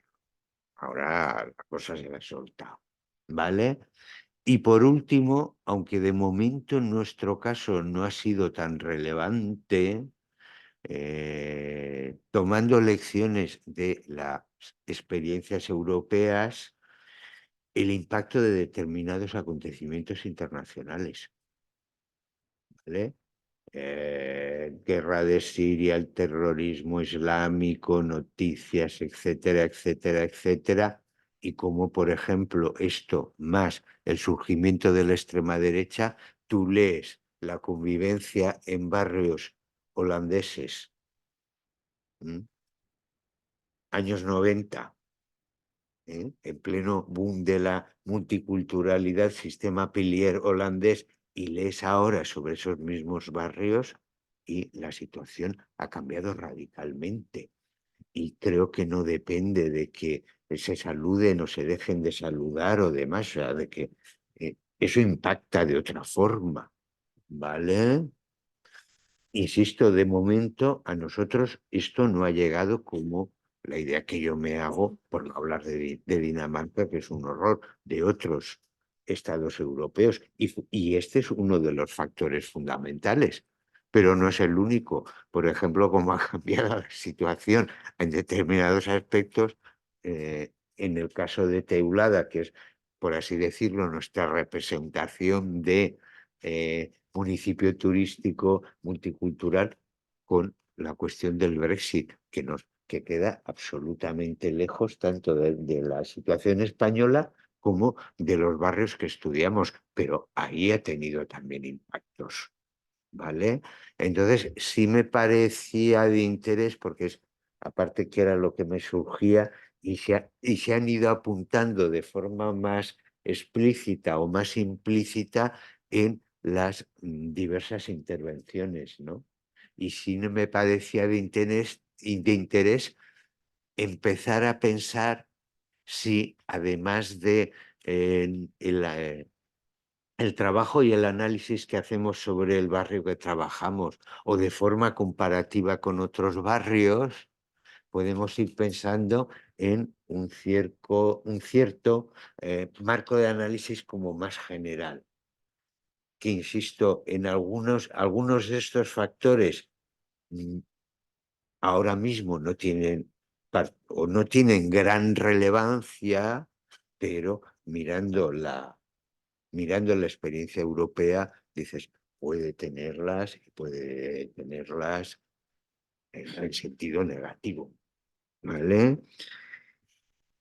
Y yo, por mi parte, creo que no tendría nada más, ¿vale? Bueno, a pesar que estamos un tanto cansaditos, no sé si abrimos...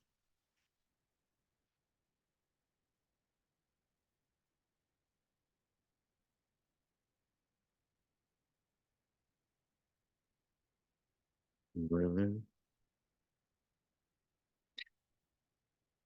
pues si no hay nada más, a ver, sí, sí, ya. Sí, sí. Agradecerlos online, que si no, no lo oyen.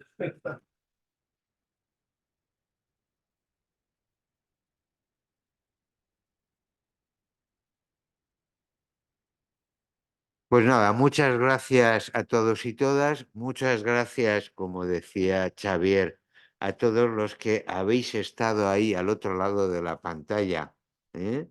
Durante estos 2 días muy intensos.